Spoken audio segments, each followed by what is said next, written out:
آپ نے پھر فرمایا اس کو پھر جا کر تلاش کرو، خدا کی قسم میں نے نہ جھوٹ بولا ہے نہ ہی مجھے جھوٹ بتایا گیا ہے۔ یہ بات انہوں نے 2 یا 3 مرتبہ کہی، حتیٰ کہ لوگوں نے ایک خنڈر سے اس نشانی والے بندے کی لاش کو ڈھونڈ لیا۔ مولا علی کرم اللہ تعالی وجہ الکریم کے سامنے رکھی گئی عجب نشانی تھی ناظرین، کہ جس کا ایک ہاتھ عورت کے پستان جیسا تھا۔ بہرحال امیر المومنین رضی اللہ تعالیٰ عنہ نے تکبیر کہی اور حمد الہی بجا لائے۔ کسی شخص نے کہا، آپ کے ساتھی نے کہا کہ حمد ہے اسے جس نے ان خوارج کی نجاست سے زمین کو پاک کیا۔ وہاں امیر المومنین نے ایک جملہ فرمایا، اور یہ پورا واقعہ سنانے کا جو مقصد ہے، ہو سکتا ہے ناظرین سوچ رہے ہو کہ بات دجال کی ہو رہی ہے اور یہ خوارج کا ذکر کیوں شروع ہو گیا۔ امیر المومنین رضی اللہ تعالیٰ عنہ نے فرمایا کہ کیا سمجھتے ہو یہ لوگ ختم ہو گئے؟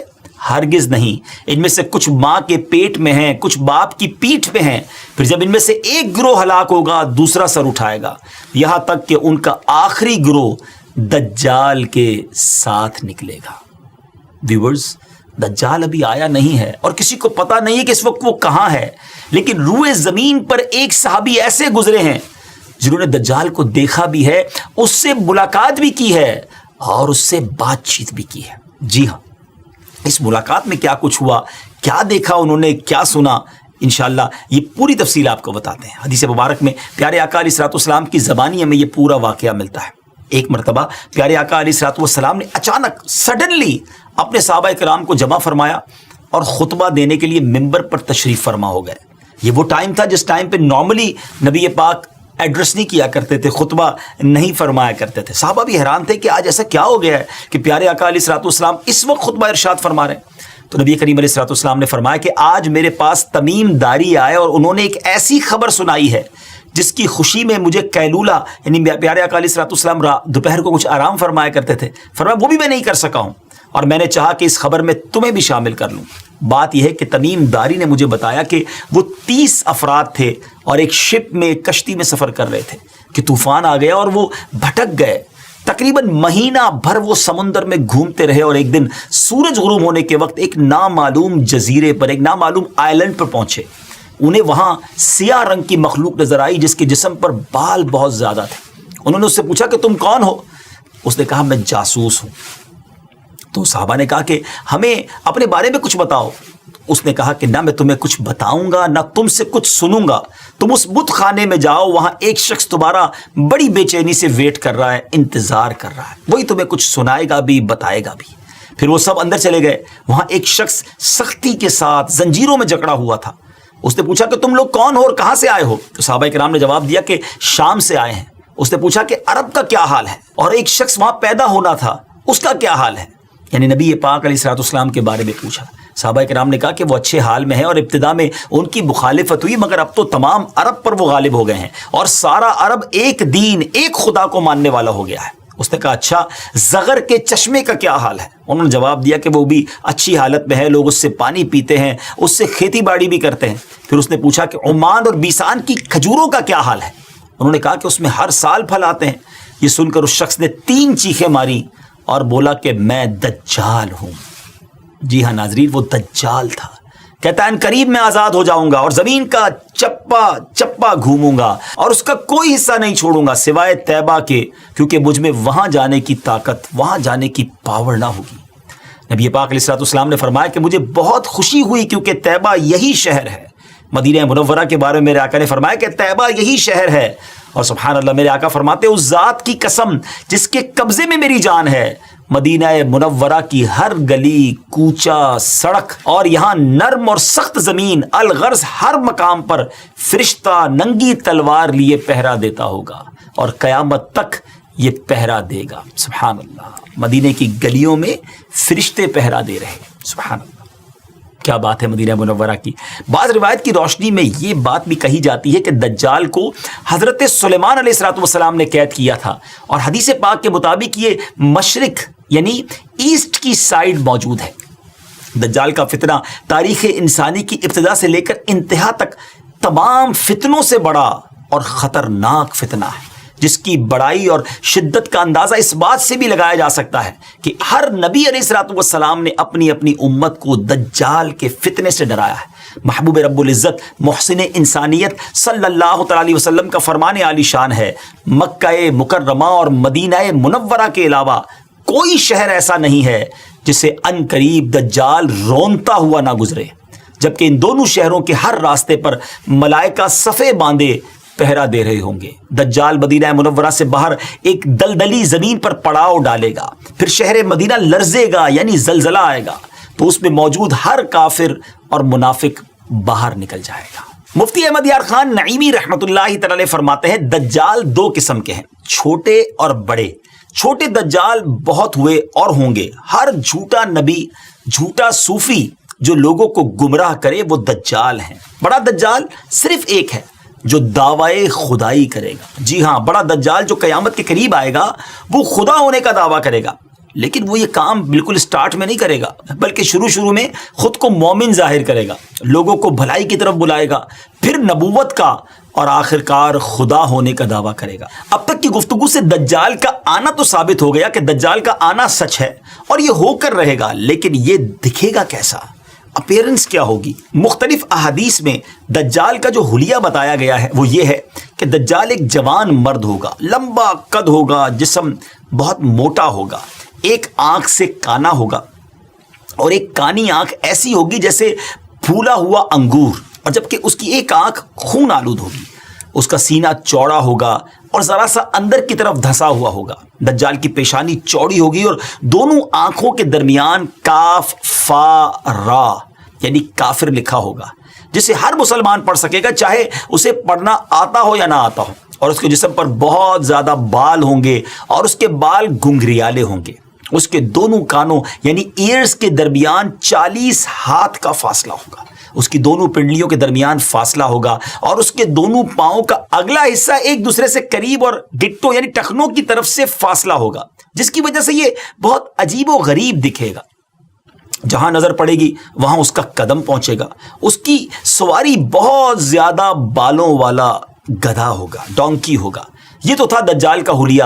دجال کے آنے سے پہلے کیا حالات ہوں گے، لوگ کس حالت میں ہوں گے، ان کے بارے میں بات کرتے ہیں۔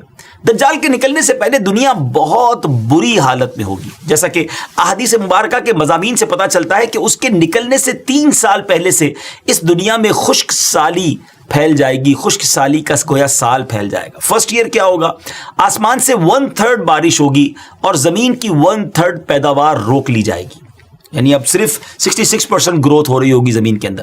دوسرے سال آسمان سے 2/3 بارش روک لی جائے گی، یعنی 66% اپروکسیمیٹلی 2/3 بارش نہیں ہوگی، اور پھر 2/3 زمین کی پیداوار بھی۔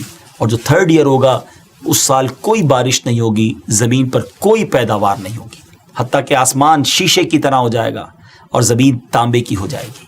اس خشک سالی کے سبب تمام چوپائے ہلاک ہو جائیں گے، فتنے اور قتل و غارت گری عام ہو جائے گی، آدمی ایک دوسرے کو قتل اور جلا وطن کر رہے ہوں گے، غذائی قحط یعنی ایک جس کو کہیں کہ فوڈ کا کرائسس پیدا ہو جائے گا، علمی اور روحانی قحط بھی ہوگا، یعنی فوڈ کرائسس کے ساتھ ساتھ غذائی قحط کے ساتھ ساتھ علمی اور روحانی قحط بھی برپا ہوگا۔ دین کے معاملے میں لوگوں میں کمزوری پیدا ہو چکی ہوگی، علماء اور دیندار لوگوں کی قلت ہوگی۔ تب دجال ایسٹ کی سائڈ سے، مشرق کی طرف سے ایک اصبہان یا خراسان نامی شہر سے نکلے گا اور زمین پر 40 دن رہے گا، جن میں سے ایک دن 1 سال کے برابر ہوگا، اور ایک دن 1 ماہ کے برابر، اور اگلا دن 1 ہفتے کے برابر، جبکہ باقی دن سال کے عام دنوں کی طرح ہوں گے۔ اس مدت میں دجال اپنے گدھے پر سوار ہو کر ساری دنیا کا چکر لگائے گا۔ گدھے کا جسم اتنا بڑا ہوگا کہ دونوں کانوں کے درمیان کا جو فاصلہ ہوگا وہ 40 ہاتھ کے برابر ہوگا، اور اس کے ڈونکی کی جو رفتار ہوگی وہ یہ عالم ہوگا کہ 1 قدم اٹھائے گا تو 1 مائل طے کر لے گا، اور روئے زمین کا کوئی میدان، صحرا اور پہاڑی علاقہ ایسا باقی نہیں بچے گا کہ جہاں وہ نہ جائے۔ البتہ مکہ مکرمہ اور مدینہ طیبہ پر فرشتوں کا پہرا ہونے کی وجہ سے ان میں داخل نہ ہو سکے گا، بلکہ مدینے کے باہر دلدلی زمین میں پڑاؤ کرے گا، اور مدینہ پاک میں زلزلے کے 3 جھٹکے آئیں گے جس کی وجہ سے ہر کافر اور منافق وہاں سے بھاگ نکلے گا اور دجال سے جا ملے گا۔ اس روز مدینہ پاک ہر منافق، فاسق، مرد و عورت سے خالص و پاک ہو جائے گا۔ اس لیے اس دن کا نام یوم الخلاص ہے۔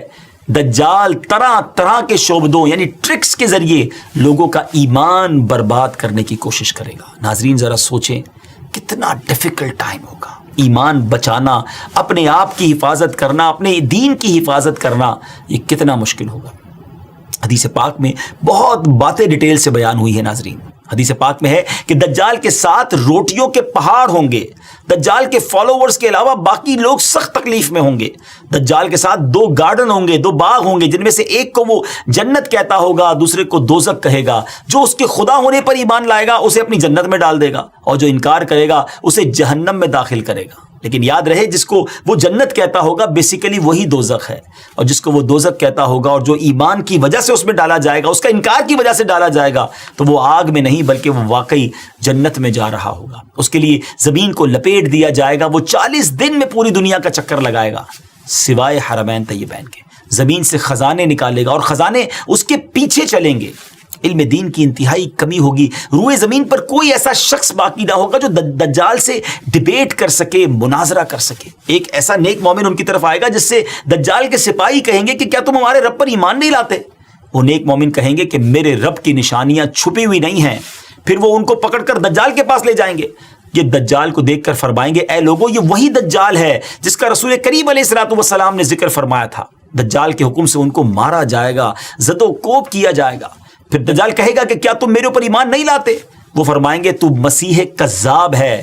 دجال کے حکم سے ان کے جسم مبارک سر سے پاؤں تک کاٹا جائے گا، 2 حصے کر دیا جائے گا۔ ان دونوں حصوں کے درمیان سے دجال گزرے گا، پھر دوبارہ اس کو کہے گا کہ اٹھو، تو وہ تندرست ہو کر اٹھ کھڑے ہوں گے۔ تب دجال ان سے کہے گا کہ اب تو مجھ پر ایمان لے آؤ۔ وہ فرمائیں گے میری بصیرت اور زیادہ ہو گئی ہے، اے لوگوں یہ دجال ہے، اب میرے بعد یہ کسی کے ساتھ پھر ایسا نہیں کر سکے گا۔ پھر دجال انہیں پکڑ کر ذبح کرنا چاہے گا اور اس پر قادر نہ ہو سکے گا، پھر ان کو پکڑ کر گویا اپنی جہنم میں ڈالے گا۔ لوگ گمان کریں گے کہ ان کو آگ میں ڈالا ہے، مگر در حقیقت وہ جنت ہوگی، اور جسے وہ اپنی جنت کا نام دے گا وہ در حقیقت وہ دوزخ ہوگی۔ دجال کے کہنے پر آسمان سے بارش برسے گی، زمین کو حکم دے گا وہ سبزے اگائے گی، آسمان اس کے کہنے پر گویا پانی برسائے گا۔ دجال کے ماننے والوں کے جانور لمبے چوڑے اور خوب تیار اور دودھ والے ہو جائیں گے، اور ویرانے میں جائے گا تو وہاں کے خزانے شہد کی مکھیوں کی طرح اس کے ساتھ ہو جائیں گے۔ اس قسم کے بہت سے شعبدے، بڑی ٹرکس دکھائے گا۔ در حقیقت میں سب جادو کے کرشمے اور شیاطین کے تماشے ہوں گے جن کا حقیقت سے کوئی تعلق نہیں ہوگا، اس لیے کہ اس کے وہاں سے جانے کے بعد لوگوں کے پاس کچھ بھی نہیں رہے گا۔ خزانے بھی دکھائے گا، بہت ساری چیزیں ہوں گی، لیکن جب دجال وہاں سے جائے گا تو پیچھے سب چیزیں دوبارہ ختم ہو جائیں گی۔ دجال کے لشکر میں 70,000 اصفہان کے یہودی ہوں گے، اور 13,000 ان کی عورتیں، اور ساتھ ساتھ وہ لوگ بھی ہوں گے جو یہودیوں کے تابع ہوں گے۔ اس کے ساتھ شیاطین ہوں گے، وہ اس سے کہیں گے اے دجال ہم سے جو چاہے کام کروا لے، ہم تیری مدد کریں گے۔ دجال کہے گا کہ لوگوں میں پھیل جاؤ، میرا خوب چرچا کرو کہ میں رب ہوں۔ شیاطین ایسا ہی کریں گے۔ دجال کے ان فتنوں کی وجہ سے اہل ایمان سخت پریشان اور تنگی کے عالم میں بھاگ کر دخان نامی ایک پہاڑ میں پناہ لیے ہوئے ہوں گے، لیکن دجال ان کا پیچھا کر کے پہاڑ کا گھیرا کرے گا۔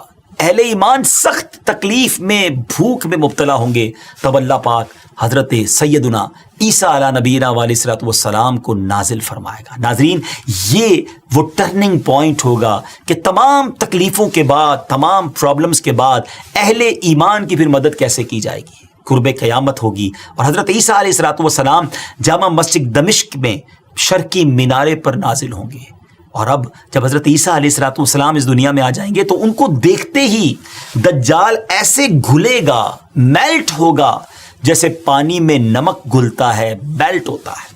آپ علیہ الصلوۃ والسلام دجال کو مقام لد پر قتل کریں گے، اور اس کے فالوورز میں سے ایک بھی کسی کو بھی زندہ نہیں چھوڑیں گے۔ یہ فتنہ بہت شدید ہوگا ناظرین۔ نبی پاک علیہ الصلوۃ والسلام نے بھی اس سے پناہ مانگی اور اس کی ترغیب ارشاد فرمائی ہے، اور روایت کی روشنی میں علماء نے دجال سے بچنے کے کچھ طریقے بھی ارشاد فرمائے ہیں۔ آئیے اب وہ باتیں بھی سیکھ لیتے ہیں کہ ہم اس کے لیے کیا کر سکتے ہیں، ہم کیا دعا کریں۔ جو کوئی مسلمان مکہ یا مدینے میں ہوگا وہ دجال کے فتنے سے محفوظ رہے گا، کیونکہ دجال حرمین طیبین میں داخل نہیں ہو سکے گا۔ بعض روایت میں آیا کہ جو مسجد اقصی یا مسجد طور میں ہوگا وہ بھی فتنہ دجال سے بچا رہے گا۔ نبی پاک علیہ الصلوۃ والسلام نے فرمایا جو سورہ کہف کی پہلی 10 آیتیں یاد کرے گا دجال کے فتنے سے محفوظ رہے گا۔ میں بھی نیت کر لیتا ہوں، آپ بھی کر لیں کہ 10 آیتیں سورہ کہف کی فرسٹ 10 آیات آف سورہ کہف اس کو یاد کر لیں۔ علماء نے مختلف حدیثوں کی روشنی میں یہ بات بھی بیان کی اور فرمایا کہ پہاڑوں اور جنگلوں سے دور رہا جائے، کیونکہ دجال اکثر دیہاتوں یعنی ولیجز میں جائے گا۔ ان باتوں کے ساتھ ساتھ اللہ تعالیٰ کی تسبیح و تکبیر، ایمان پر ثابت قدمی اور صبر سے بھی دجال سے بچا جا سکے گا۔ اگر وہ کسی کو اپنی آگ میں بھی پھینکے گا تو اسے چاہیے کہ وہ ثابت قدم رہے، کیونکہ وہ آگ اس پر سلامتی والی ہو جائے گی، یعنی گویا گلزار ہو جائے گی۔ یا اللہ عز و جل اس مشکل وقت میں ہر مسلمان کی مدد فرمانا۔ ناظرین، اس کے ساتھ ہی ہمارے اس امیزنگ ایپیسوڈ کا وقت ختم ہوا ہے۔ نئے ایپیسوڈ کے ساتھ، ایک نئے ٹاپک کے ساتھ، قیامت کی ایک اور نشانی کے ساتھ ہم حاضر ہوں گے۔ اپنا بہت خیال رکھیے گا، ہمیں اپنی دعاؤں میں یاد رکھیے گا، ہماری ویڈیوز دیکھتے بھی رہیے، آگے شیئر بھی کرتے رہیے۔ السلام علیکم ورحمۃ اللہ وبرکاتہ۔